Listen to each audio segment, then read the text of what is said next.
Canal Futur One. Canal Futur One. Canal Futur One.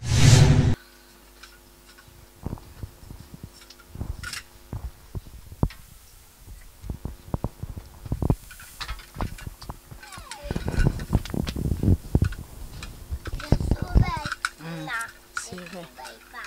Tout bandé. Ils aident dans la position. Bienvenue dans votre émission préférée, News Dikin, avec moi Betty Massingou sur Canal Futur One et Libanga TV. Hein? Donc, Libanga TV, il faut la caca. Et donc, abonnez-vous massivement sur mes deux chaînes, hein? Canal Futur One, donc, number one, hein? Et Libanga TV. Hein? Donc, le Libanga, ils ont caillou, ils ont dédicace. La belle Betty Massingou est là, la sublime star, la journaliste internationale et professionnelle est là pour vous faire un bon travail. En tout cas, spéciale salutation à vous, mesdames, demoiselles et messieurs, ladies and gentlemen. Bonjour, bonsoir. Ça dépend de l'heure à laquelle et à l'endroit où vous nous suivez. Salutations aussi à l'ingénieur Dave Moubama, les papas de Joyce Davline. Salutations à la joie de Pichuna, depuis France, Serge Julie Mindele, depuis Suisse. De gros bisous à Tommy, depuis London. Hein. Je pense aussi à Champion KMB, Blaise Kavaïgou, Nakata Kenya. Bisous à ma maman chérie, maman Cathy Bakissa. En tout cas, bisous à tous mes fans. Déjà, Serge Julie Mindel en Suisse, Yo Ebigara. Urgence, c'est ça toujours dans la Fondation Betty Massingou. Vraiment, Serge Julie, vraiment, tout Simbara. Fondation Betty Massingou, la Suisse. Bisous aussi à la joie de Pichuna. Donc, Boibi Kandenge Zalaka. Et au Sala Biamakasi. Je suis avec Mobik ici. Le maman Mobik ici. Boyebi est très bien en japila wa mingi boye bakaye na ndenge asala ka émission na e surtout na ndenge to yambakaye à intervenir na ba sujet d'actualité, mais aujourd'hui to yambaye plus na musala oye asalaka ya ko traiter batou à base ya ba plante médicinale, ba plante traditionnelle otobengaka bokoko. Donc tozana anja pilawa mobikisi nga donc benge mingi mama mobikisi parce que azo bikisa batunga moko betima sengo mutu atembe metembe silingai na bakisi ya ange apilawa maman mobikisi. Bonjour, bonne santé. Bonjour Betima Sengo, santé bien. Voilà. Toyambio na compte émission na biso tomoni oyepe yo mokote oyel biso bakisi ozo lakisa ba preuve à l'appui ndenge nini o traitaka batu na bakisa bokoko. Un mot d'abord na ba fan no bazolanda yo oyebisi bangoni. Na pesi ba fan na nyonso mbote biska bozali ba mbote na bino ngaye mama mobikisi na ye. Na ye na uti maki na uti kolukila bino ba produit o ekomima bino solution na ba santé na bino. Na ye naza déjà na kin o azana posa na ngai ako benga pe to kokuta na akozwa solution pour na ba problème ya ba santé na bino. Voilà, maman mobiki si Ange Pilawa azaki na maki azaki te bomona mebe émission mikolo abanda ko lekate parce que azalaki na bisika kenda kozwa bakisi bisika abuka kaye a travailler bino yango bomoni tozana ngo na émission na biso. Mais quand on expliquer bande ko bazola na biso pour la première fois na yambio na compte bakisi au bandi d'abord musala o ya ko traiter depuis quand? Masengo musala o ya ko traiter na bandi yango na mona mukie po oyo eza eloko ya famille. Famille na biso mobimba e banda na mama kufatikela biso bana tosala musala o na banda kyoza bato maladi so baye na otala mama kei ya buki ba makasa buki ba biloko na tala randinga salaka ti mko mususu pe na bise na bina meka na meki pa e bisinga omoni o so na sate zui o na o sangiso zui o na o sali boye o pesa pe mutu akoyoka bien nde na banda ki ko tala na banda ngo vraiment lelo te na banda ngo kala tongo na no mwa mukie obanyango tongo oyo ba mama mususu na c'est calon ouais pour que c'est que ça on li sumu tes ambiance ka émission hein ba mususu ba bandi on ka balelo o nga pe na traitaka o nga pe na pesa ka kisa bokoko nyonso na pona kokosa bat kolia batu bambongo mais maman mobiki si Ange Pilawa lobi ya banzango tongo abanzango kala so ki neti ba ne loko bandaki ngo mwana muke mais po na boye o traiter bato bando le calon pe na ba émission boye et ko ça déjà ba ne combien na zobo sanate et ko ça ba 5 ans déjà.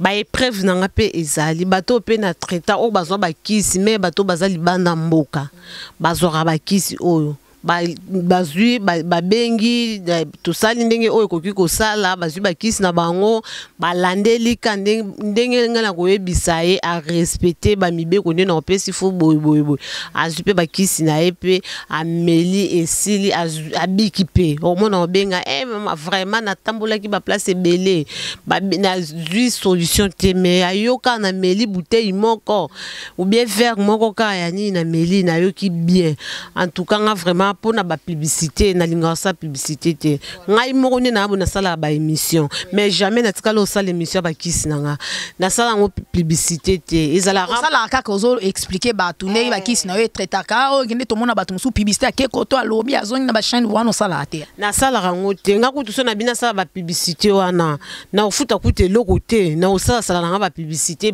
eko kende partout mais na sala rango te nga publicité na nga eza mutu yanga eza mutu ye moko aye azwi kisi ayo ameli amoni ke abiki nango amemi sango muninga mususu pazaki na problème wana azwi pe amemi sango onga moko na lekarabu na ba télé na bandosela ngo publicité na sala nanga publicité te balobi oyo aganga makasi azo ganga otata ba makelele okepe kuna bomona ba makelele na eloko moko te bato baganga mi bato bayebi musala te. Voilà, en tout cas merci beaucoup yango moninga Betima Sengo na linga na yambo na émission po nga moko vraiment fona salelo publicité pour na monique ozo traiter bato ebele bazo bika donc babokono na bango izo solution ata même bato apoto bazo vraiment solution ba o pe ba yaka kin awa na centre na yo o eza na commune ya Lemba bazo vraiment solution na babokono na bango yango na lingi vraiment photo ça la publicité pour montu so ça eloko malamu il faut to saler les publicité to tikara te ba o ko sa bato donc voilà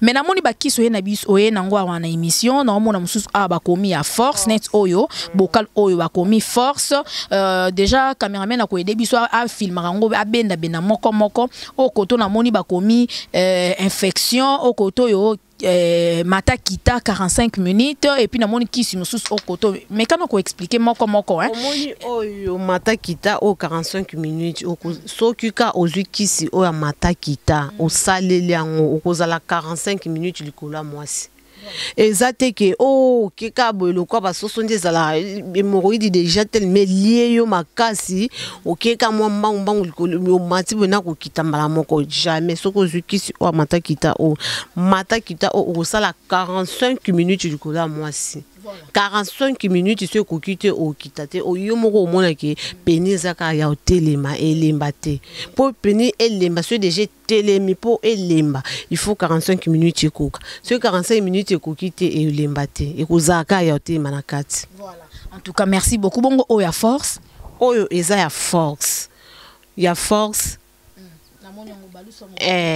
yango force eza ya force oyo mobali so lemba neti mibali ya poto tellement basala msala makasi bazala mingi ka ya kotelema mzo ko kende kayo asali 6h à 12h lisusu abandeli lisusu 12 kuna lisusu ba 14 kuna komi lisusu ba 23h et azo travailler makasi force pe elembaka elembaka omona ke il faut que sko ko zo kisi o ya force o so kazu kisi a force nzoto pe esilaka donc ce qu'on fait ça la kisi o ya force po aza toujours na force na bo pikili kinde to ba bo pikili ki bo nzoto bo kunu il faut aza na bo pikili kisi o ya force o ezate ke o witi kaibo zozonga ndako mwasi pe kuna mama sengi onga za posa boyo kuna atena kokatena za kolemba na kokatena za kolemba te force o ezali o travailler na musala ke kayu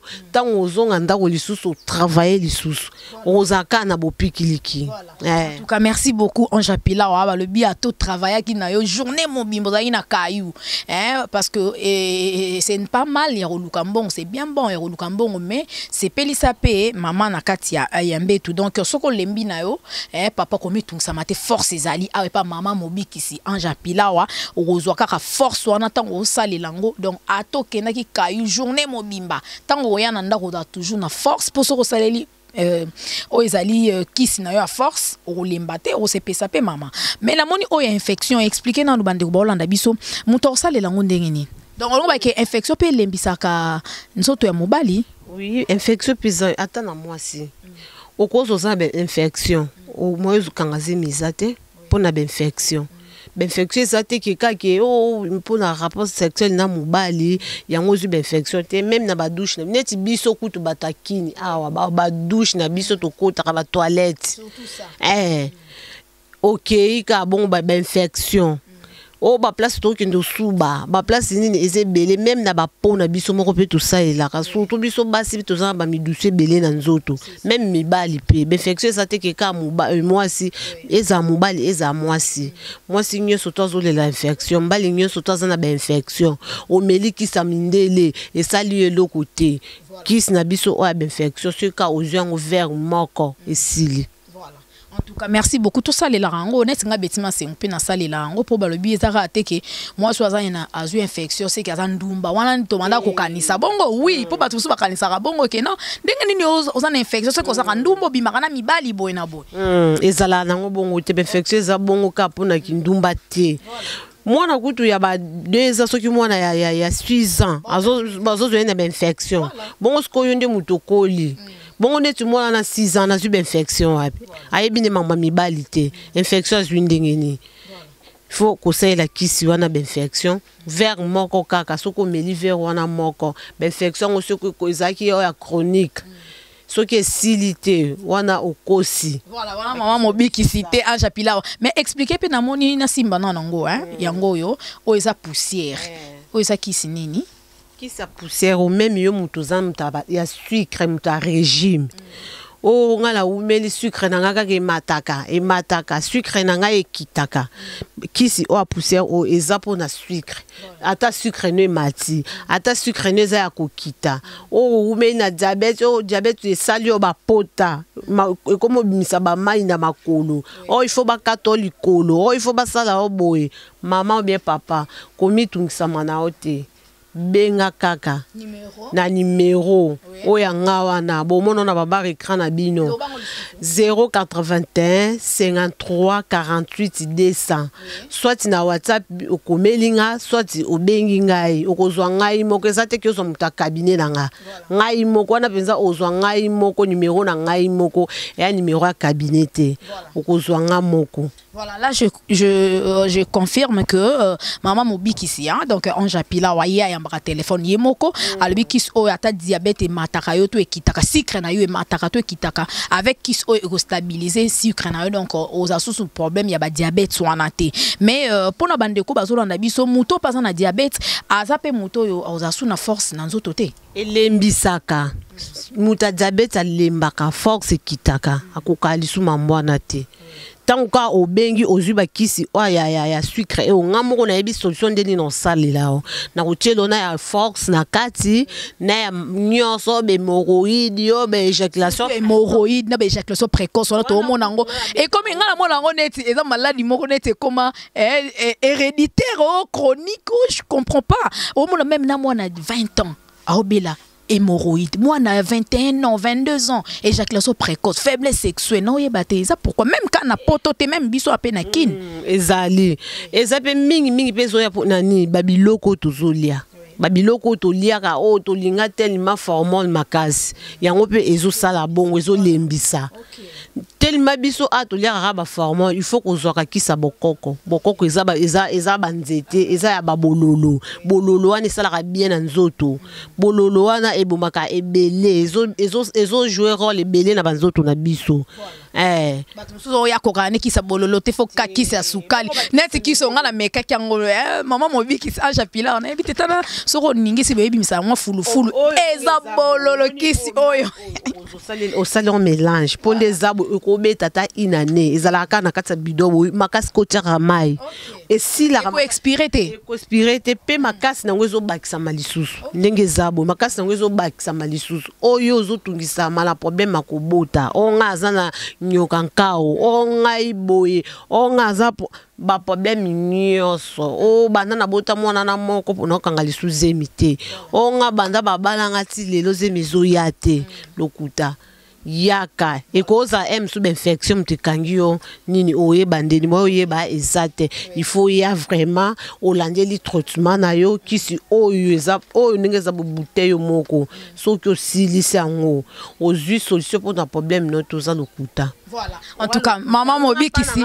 Deux fois té. Ya solo. Mbala moko ba musuba le bio ba traitement na bino ezalanga nango na ba date comment dirais-je ba délai té au moins mususu o melana kaka mais yo siko délai za combien pour na mona mususu te faut 5 jours mususu faut 10 jours mususu faut 30 jours. Ngande zabu soko zuango 7 jours nataka 7 jours mais mingi bakoma même pas 7 jours. 7 jours on ngande na loba ngande na pesa bango salila ngo pendant 7 jours. Mais bango moko tong ba melango mona 7 jours kokino to mona ka bengi na okina nga déjà bien ce qu'on a sandeni na kisi wana o nga boy na okina nga na meli kutango une semaine kute kokite 7 jours kute kokite na baka problème ezate o etikali boaka voilà. Ok. Donc, mon tout pas coco comme 4 jours qui biati qui même 3 jours à pamba. A comme mélango ça dépend anticorps. Mais ce soit yo qui bien te do fa que non ratina 7 jours nda yo qui bien. Ce que yo qui ngo bien te ba jour o yo banda c'est que ça mo anticorps moko il faut continuer à comme lango 7 jours. 7 jours ce qui est coquille. A moni lo côté 5000 nzoto. Wana penza yebisinga na tiki penza musala bokoko. Wana na tiki yango betima senguno tika lo sala ngo lisute. Wana vraiment na kenda na ko kende pe na maiko na boaki biloko nyoso. Na bakoko pe bo décevoir ngai. Na ko tika jamais ko sa. Yo depo bala ko sa non bakoko ba décevoir te. Bako tika la ka pe ko décevoir ngai te.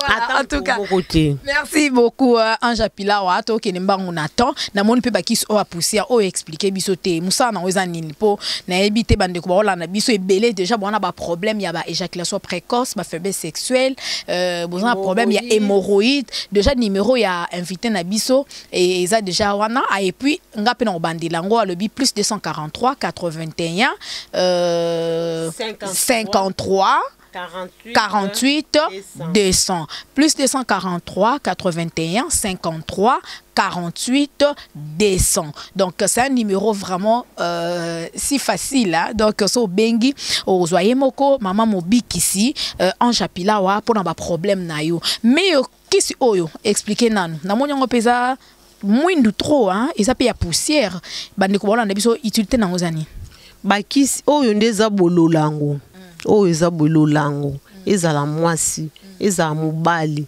ozwi kaka cuillère moko cuillère o katolela kawana ozwi yango otie na verre na yo ya masanga soit na verre ya sucré bien na mai na yo wana mwasi na oke okinde za makasi epesi ka kutuna kosuko mona keza makasi eza makasi otie na nini na omeli yo meli moko mwasi pe azui ameli siko tango boko banda eloko wana donc définition dans la rane la mbetu kendara osuka kunati kuna nde place suki sa makambo kuna nde fin kuna place penze suka esuka masole suka nde wana penza ata papa akendaki olinga mwasi na kintuka ebisao omoni mama tala jour na boy abi misi la vérité la kisi oyo voilà comme yo papa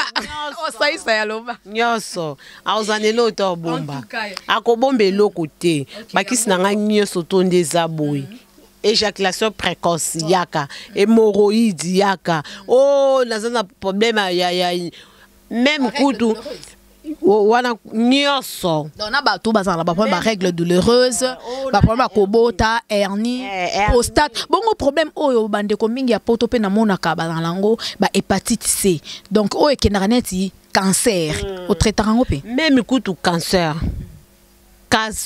kutu za kutu kisi nango ezaki awa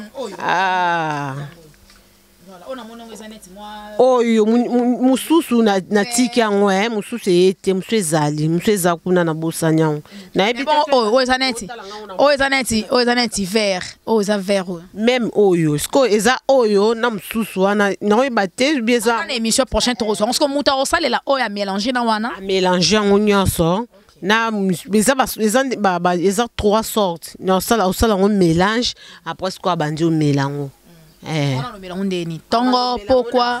Vers moko tongo, pourquoi? Nga tchaka tongo midi pourquoi te? Ezaki sa bokoko. Oye ba dose te. Il faut zongo tongo ozuna pourquoi, ozuna tongo ozuna pourquoi. Donc so mutu amelika bongo abiki atazaki na maladie ya cancer, o éjaculation précoce, o faiblesse sexuelle. Ayoki maman ko bien avant 7 jours. Avant 7 jours. O kutu na loba yango na binga na linga mamba publicité te na linga nde malade ya ye azui atali ye moko amoni ndenge ni na omelela bakisi na ndenge na koyoka na nzoto na ye koloba lo bebele wana na mona ngoti na te po batu ba lo bakebele o alobi centre nangeza na commune intel o abinga na intel e wana na intel o abinga na intel. Même problème à sinusite. Ce qui pose na sinusite, yaka komona yaka kisi na ngwezali. Na malade nyoso, o malade pema, o malade ndeke, yaka na sorte ba kisi nyoso. Nyoso na zana ngo. Ok, merci beaucoup. Mais pour nos bateaux, parce qu'on a besoin de beaucoup. N'est-ce pas un bibal mususu au monde a yasuka na kaka na demi coup. Akoma ko na un coup demi kaka. Katani mbala moko akoka su concours te wana penza za na problème aya kisi na ezali soki pe mobali moni que za peninu eza mukie penina mukie basi ba okima yo o mona pe yaka komona naza kisi ezali oyesa peninu ye munene pe penie ye mulai soko za posa penie ya mulai oye wana posa penie evimba yaka na na nyonso. Eza kutu ya olobate ezali. Voilà. Namoni pomade nango pe awa. O pomade ya peni O eza pomade pona peni. Yango même na couleur nango eza pomade mutu o ezali ozui ozo manse na peni pesi mwasi na mansaka yango ozo manse tongo pourquoi tango ozo salela ngo o passer rapporter.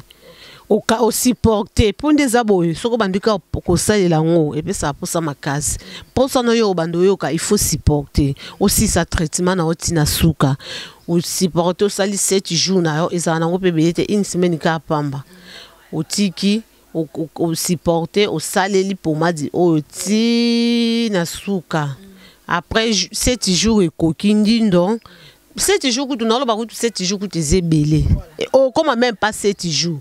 3 jours qu'il y a pamba na commencé on a massé wana et qu'on matayo moko. Mais il faut comment faire 7 jours. Oh, soit déjà macho tiki na. Voilà. Mais pour na batumsu bazara, o mona à cause na peni moké mais azan beso comme munene. Asaleli ba kisi o mona volume et mati après les cas kisi ici la volume est normal. Ah, ba te belé pe ba skuta na kana bakawana. Menga eza bongo te. Yanga soko saleli bongo pomadi oyo. Peni na e mati ko mata peni zo mata sezaki mukie boy ekomi boy etikali boy pona libela ekotika lokita lisu te ti okokufa okufa na peni no kaya munene okufila kaya munene okela ngo ukofe oseko ile ngona munene kaka mama kande mutu obandolela nzambe ngai ndeka obandolela. Merci, c'est l'ambiance de l'émission News des Kin avec ma Betty Massengou. Nous sommes toujours avec maman Mobik ici. Et donc maman Mobik ici en Japila walobi. Et donc ce que c'est les pomades nae oyo ya vimbi sana. Et donc yo linge osaka la problème éjaculation précoce au salé kisi na ngwizali.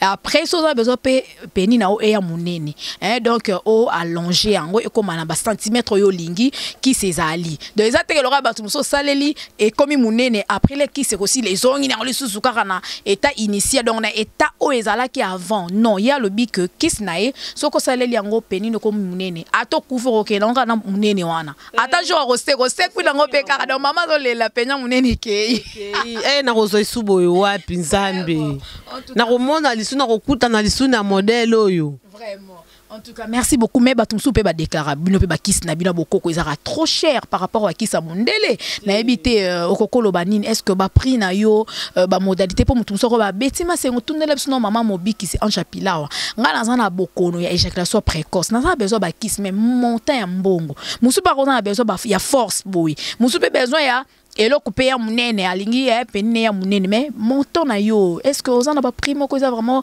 valable au mutunyo soko yupe ko benga aye pas u ba kiss na sans problème nazana na ba prio ba tumisu ba ozo yo ka montate nga kutunde za boye bambongo on a se na ba prix wana eza ngo kaka ke eza ke lo mo ke muto pesa mbongo te pesa bokoko o sali o pesi mutu moko ke amona zwi abiki aye kwa o sala symbole ndezala mais tala kaka tuza anekisha ça il faut ko kindaka la bamboka okay futi ba transport ko pesa pe batu bambongo bakutana na bazamba pona koluka bakisi wana mais nazala nanga cherté so ko bengi ngai to sola na biso bien o bengi betu masengu aya otinda epalanga otinda aya pe to kuta na biso. Voilà. En tout cas, merci beaucoup, c'est bien répondu.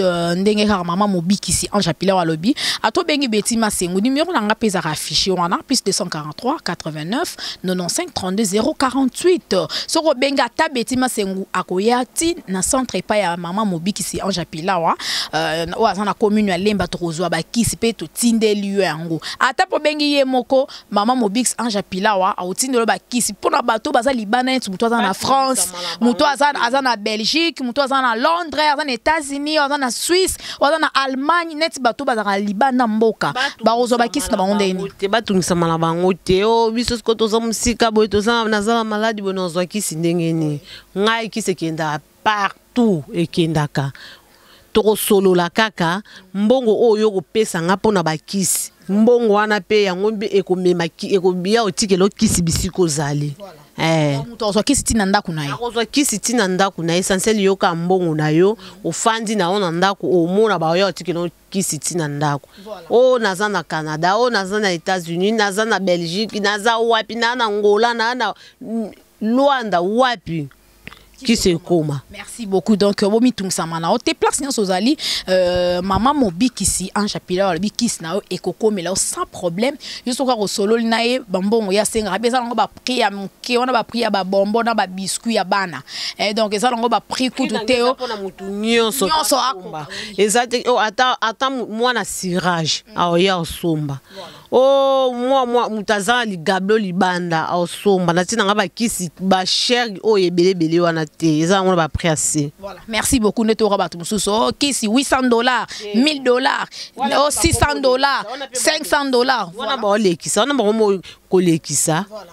Pesa mutaza malade na mutaza nango a souffrir déjà nango tamulai asa bimisa pe da ba mbongo ko kende ko luka ba solution côté muso luka lobiko ya te déjà dépensé aye pa na il faut pe pesa moi primoko akoka asomba kisi pe a zwa guérison surtout na bato pe ba koma déjà désespéré de outo lo basiko que ake déjà bimisa ba mbongo a solution te au moins que e perdre moins espoir ya ba maladie ou ça donc ya passion so bela bokono wana na éviter pas vraiment est-ce que mutakoko retrouver le espoir ou à perdre à ko retrouver ako zonga penza ko yemo ko mona ko azuka ba kiso mona soki koma ki bien papa ba 60 ba 70 ans ozu kisio yemo ko mona papa 70 ans ko beta 4 coups na kis na yo soki azui a beta ko beta ta 3 papa akobeta vraiment azongi lenge. Ah bon 3 coups oui azongi lenge azongi vraiment lenge tango zalaka tango zalaka wana pe ndinga ozonga.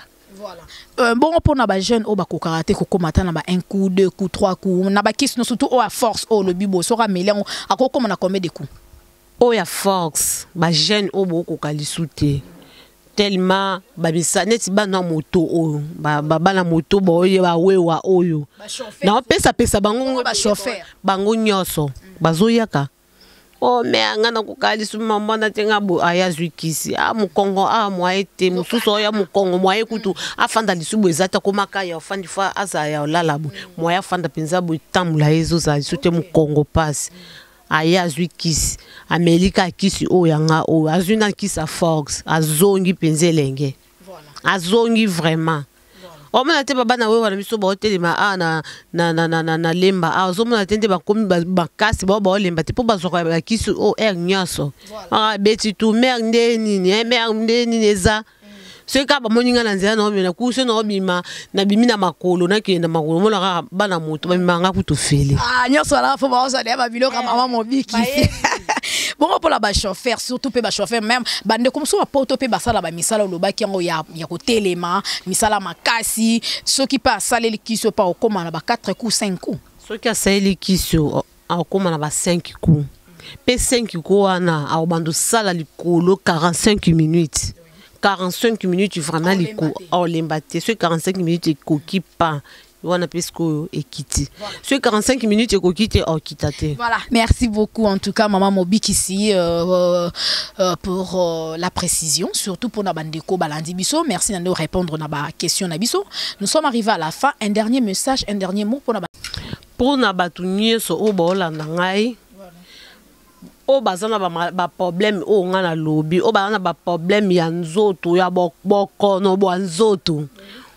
Ba mais là ba kisa midele na midele bazu solution te bazu guérison te bo lembate bo mitungisa mate bo benga ngana numéro na nga okozwa solution soko zu solution te kande no ebisa bino so zu solution te no tika msalo no bando sali sute bo no lo babongo na asir na nga jamais mutazwa ngo a azwa solution te but bazwa ngo bazora solution na numéro na ngai o azana posa ko benga même na WhatsApp, même n'appel 081 plus 243 81 53 48 200. Soko bengi na numéro wana ozwanga moko nazate ke batu misusu bazalaka o bengi na numéro bozu muta cabinet na ye nga za bongo te nga soko bengi nga okozwanga moko ozwa muta cabinet na ngate nga moko Ange bozwanga. Voilà, merci beaucoup Ange Ampilawa maman Mobik ici. Donc son numéro est le plus 243 53 donc plus 243 81 53 48 200. C'est bien ça non numéro wana plus 243 81 53 48 200. Donc ce bengi okozwa numéro ozu numéro wana onotango quelque part o bengi osolwana ye moka ko expliquer pe ba makamsus autotune émission te po boyim na émission il y aura problème à temps mais na prochaine émission to rozwa yeso so la biso su bakisi mususu ko expliquer bino pe bande ko bola na biso po abi ya traiter nyonso ezate ke o bunganga pe so kisi moko o biso kaka kisi wana est traité sans maladie te ya lobi même massage bato balingaka o massé bango même na massage sans un problème ozoyoka ou bien besoin de rangement place moko na nzoto simba rapé nyonso wana. OK, voilà donc nyonso wana maman Mobik sasa wana na cabinet na ye oza na commune ya Lemba akusala yango parce que ngamo na vraiment témoin oculaire na moni ne bato bazoya bazo big sama na lui mais pourquoi tokoki pe koloba yango na émission na biso news de kin teto yambaye po ebele to yambaki bango na ba émission mingi to ozwa kaka o bato bazo déclarer te docteur wana liaki mbongo docteur wana apesaki kisi mususu alobi ke esimbi même mususu esimbi te tolobi non c'est mieux tozwa bato yo bazo sala eloko ezo simba eloko il faut que voilà voilà pour mutandima il faut na épreuve za la preuve vraiment ezala moni mutu oyo abika ki po kende place pas mutu intel abiki nango mutu pa moni mutu pa akopesa mbongo na ye aza sûr que ndena azobela mbongo na bimisi mbongo apasi ya motoki boye bien butu mo bimana olala te noke bakayu no sala abimisi mbongo na ye ya pasi po azwa solution na maladie na ye il faut pe yo sepelisa moninga apesi yo mbongo yo pe il faut pese ki ça bien azwa pe solution. Voilà, en tout cas very nice, merci beaucoup, c'est bien répondu.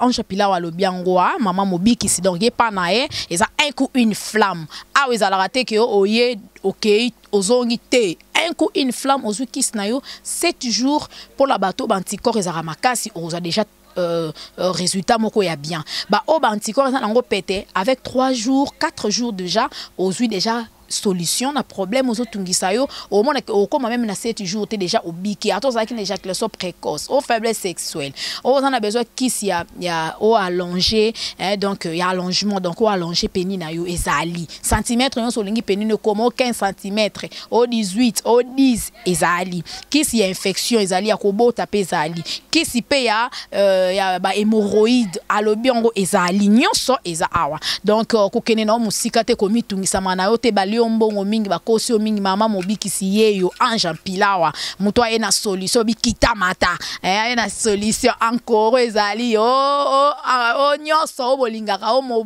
mbongo tout encore mokombo wana bakombo na yo makasi wana donc awa nyoso eza nga moko vraiment na meka ki surtout kisi op ya bololo na mekengo na suite déjà solution nanga et puis kisi pe à force boyibika biso pe misala to salara obimaka tongo zo telema nga pe na meka ki yango te fona zo pe ya papa na memela papa oui il faut zo po memela yo pozala muto pesa témoignage ba kisi o alors on na meka ki nga fona zo pe nga prémission na memela papa kanenge zalara donc et la même maman yo moko pomoni papa zo koka makambu te benga Japila wana ndenga ya kuzo même ozodi papa ba kisi et na poto sale pe surprise papa na mona ki mikolo o sepelsanga souté mais voilà atawa au pesi papa pe ayo ki bien donc moi que et au sala vraiment couple la mieux à couple moko fort ato ça célibataire ba yeba déjà mobali ya makasta ngo alors célibataire so célibataire au courant makam te bo so ko marié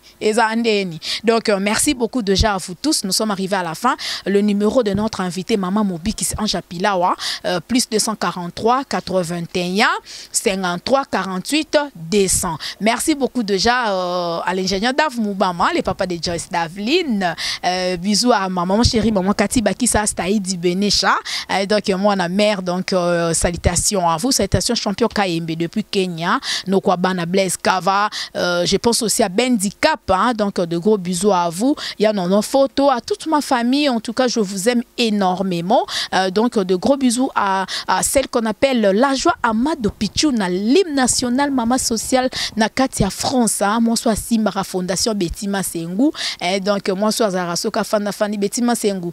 Carburant Wana Eye Takara. Donc pour arroser la bisoba news. Ndenge Morona Serge Julie Mindele na Katia Suisse. Balobi Mikolo Lali moi trop la muka et ça la bien pour Fondation Betima Sengu na urgence. Photo sunga ba orphelin surtout ba fête yango tozo kende et koza la bien contribution na yo et ça la biso vraiment énormément plaisir et puis nzamba rozanga te ko pambola yo bisous aussi à Tommy depuis London.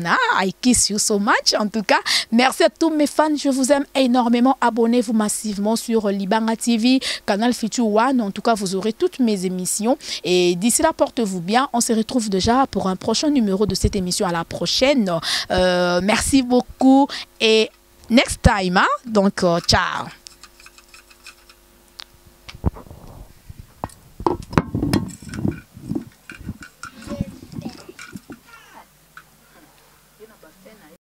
Canal Future One. Canal Future One. Canal Future One.